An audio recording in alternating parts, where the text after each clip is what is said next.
Hello दोस्तों, आज हम राजस्थान के जितने भी क्षेत्रीय लोक नृत्य हैं उनका हम अध्ययन करेंगे। तो सबसे पहले आता है घूमर नृत्य। तो घूमर नृत्य मुख्य रूप से मारवाड़ और जयपुर के अंदर किया जाता है।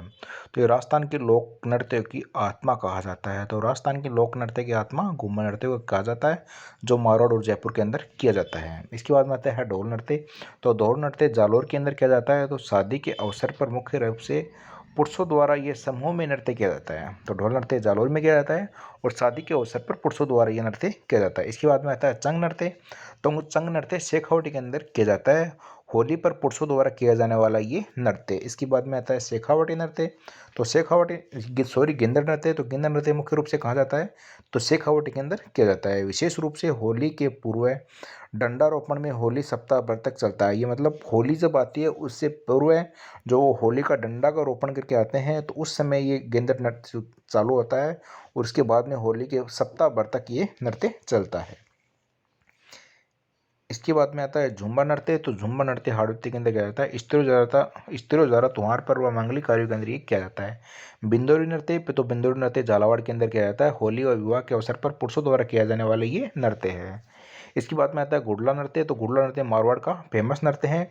लड़कियां नाचती हुई घर का तेल मांगकर ये नृत्य करते हैं, उनको गुड़ला नृत्य कर जाता है।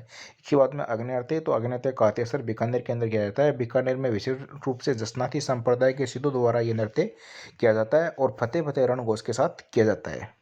इसके बाद में आता है बम नृत्य। तो बम नृत्य मुख्य रूप से अलवर भरतपुर के अंदर किया जाता है। होली के अवसर पर 2.5-3 फीट ऊंचे नगाड़े पर पुरुषों द्वारा का समूह का नृत्य किया जाता है। इसके बाद में आता है लुगोरिया नृत्य। तो लुगोरिया नृत्य करौली के अंदर किया जाता है। करौली में केवला देवी के वो मंदिर है, उसके सामने यह नृत्य किया जाता है। डांग नृत्य। तो नाथ द्वारा राजसमंद के अंदर डांग नृत्य किया जाता है। होली के अवसर पर किया जाने वाला ये नृत्य है। डांडिया नृत्य। तो डांडिया नृत्य मारवाड़ के अंदर किया जाता है और पुरुषों द्वारा किया जाने वाला ये नृत्य है। इसके बाद में आता है नाहर नृत्य। वेरी इंपॉर्टेंट एग्जाम की दृष्टि। तो नाहर नृत्य मांडल भीड़वाला, एक तो मांडलगढ़ होता है और एक मांडल है, तो दोनों ऑप्शन मिलेंगे तो आपको याद रखना है। मांडल भीड़वाला के अंदर नाहर नृत्य किया जाता है। शेर की वेशभूषा में ये नृत्य किया जाता है। इसके बाद में आता है डप नृत्य। तो शेखावाटी के अंदर डप नृत्य प्रसिद्ध है। बसंत पंचमी के दिन ये नृत्य किया जाता है।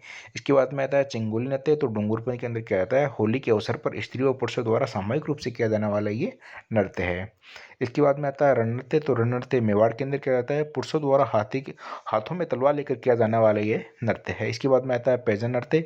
तो वांगड़ क्षेत्र डूंगरपुर बांसवाड़ा के अंदर किया जाता है और दीपावली के अवसर पर किया जाने वाला ये नृत्य है। वेरी इंपॉर्टेंट है कि पैजन नृत्य कब किया जाता है, तो दिवाली के अवसर पर किया जाता है। और चारकुला नृत्य। तो अलवर और भरतपुर केंद्रीय चारकुला नृत्य किया जाता है। विशेष रूप से महिलाएं सिर पर बर्तन रखकर उसमें दीपक जलाकर ये नृत्य करती हैं।